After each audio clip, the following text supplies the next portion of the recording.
자, 오늘은 우리가 하나님을 예배해요라는 이 말씀 제목을 가지고 함께 하나님 말씀을 살펴보도록 하겠습니다.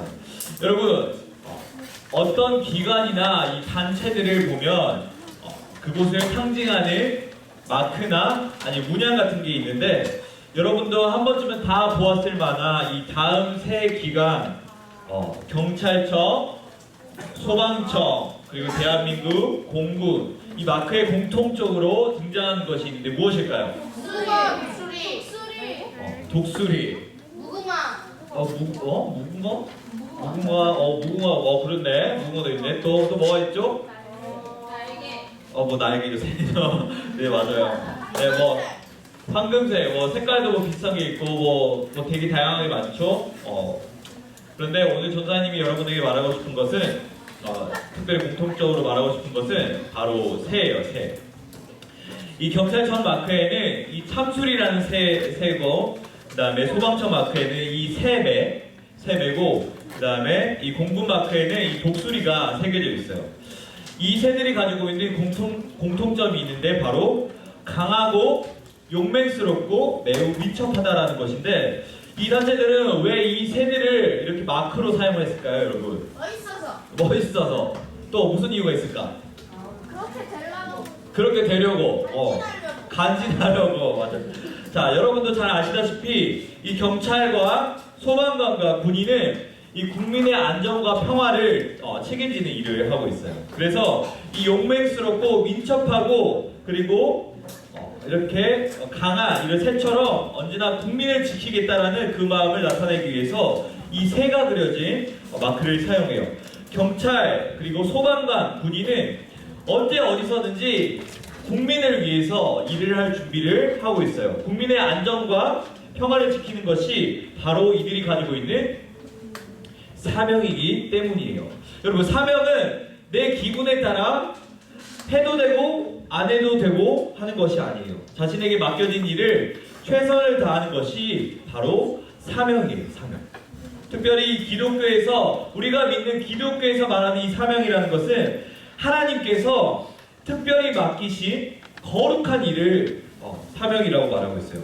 그런데 여러분, 이 하나님께서 전선아님과 같은 이렇게 말씀을 전하는 사람들에게만 이렇게 사명을 주셨을까요? 아니겠죠? 하나님의 자녀인 우리 모두에게 사명이 다 있어요. 하나님의 사랑과 그 은혜로 하나님의 자녀가 된 모든 사람에게 주어진 것이 바로 사명이에요.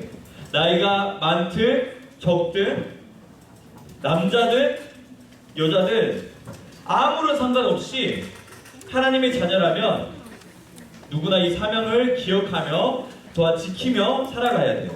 그렇다면 하나님이 사랑하는 이 하나님의 자녀들에게 주신 이 사명이란 과연 무엇일까요?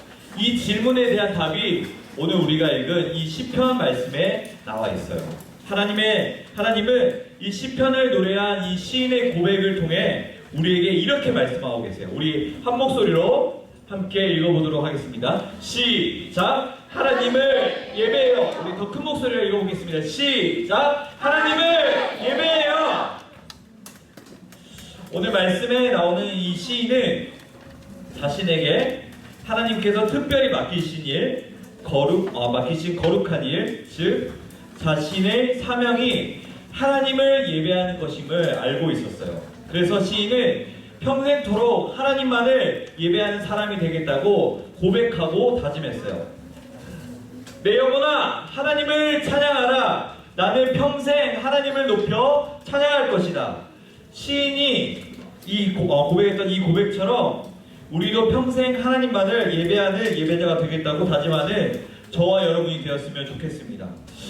그러면 우리가 예배자가 되기 위해서 기억해야 될 게 바로 두 가지가 있어요. 두 가지. 첫 번째는 왜 우리가 하나님을 예배해야 되는지, 그리고 두 번째는 그러면 어떻게 우리가 하나님을 예배해야 하는지 우리가 함께 살펴보도록 하겠습니다.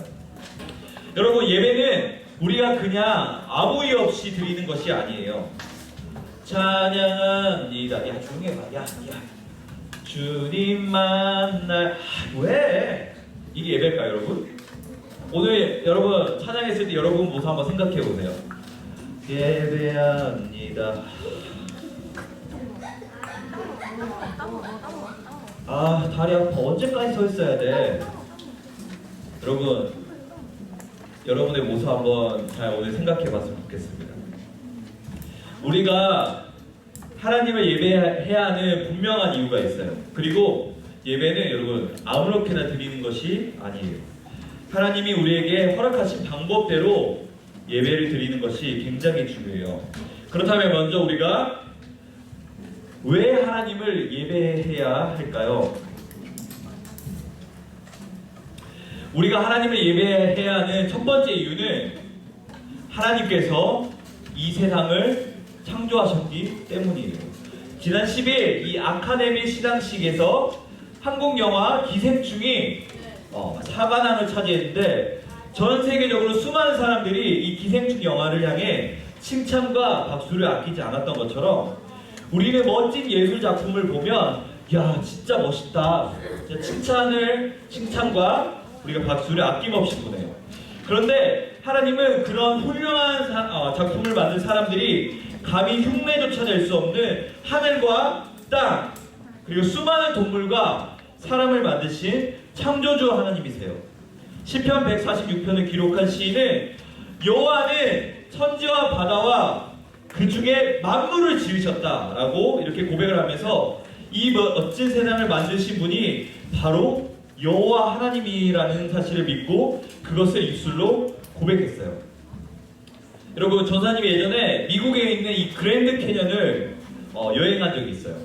여러분 그 높은 곳에서 이 끝이 보이지 않는 그 넓고 깊은 이 협곡을 바라봤을 때 정말 이 눈앞에 펼쳐진 그런 장관을 딱 바라봤을 때 이 말로 표현할 수 없는 어떤 그런 기분이 들면서 저의 입술 가운데 하나님 정말 당신은 위대하십니다.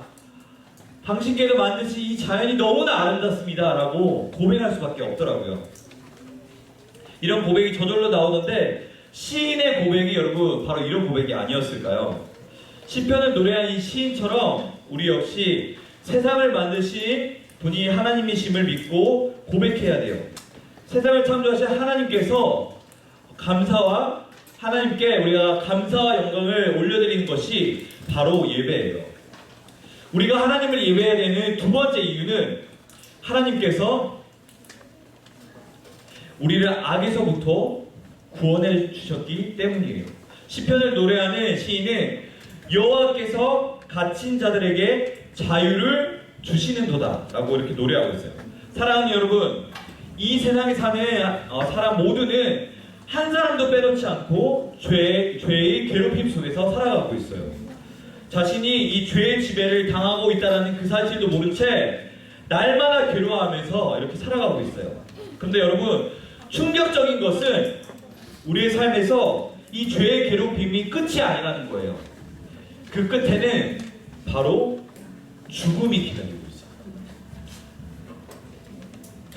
죄의 괴롭힘 끝에는 여러분 죽음이 기다리고 있어요. 그런데 하나님께서는 죄의 괴롭힘 속에서 영원히 고통받는 우리를 죄로부터 건져내 주셨어요. 우리에게 예수님을 보내주셔서 영원한 죽음에서부터 우리를 건져주셨어요. 그렇기 때문에 우리를 죄에서 건져내 주신 구원의 하나님께 감사함을 올려드리는 것이 여러분 바로 예배예요. 우리가 하나님을 예배해야 되는 세 번째 이유를 한번 볼게요. 세 번째 이유는 하나님께서 우리를 구원하셨을 뿐만 아니라 우리를 언제나 도우시는 분이시기 때문이에요. 우리가 평안히 잠을 자고 다시 하루를 시작할 수 있는 것도, 학교에서 공부하는 것도, 건강한 몸으로 친구들과 열심히 뛰노는 것도 하나님께서 모든 순간에서 우리를 도우시기 때문에 가능한 것들이에요.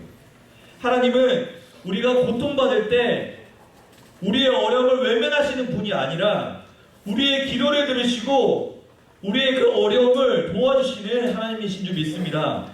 우리를 언제나 도우시는 하나님을 찬양하는 것이 바로 예배예요.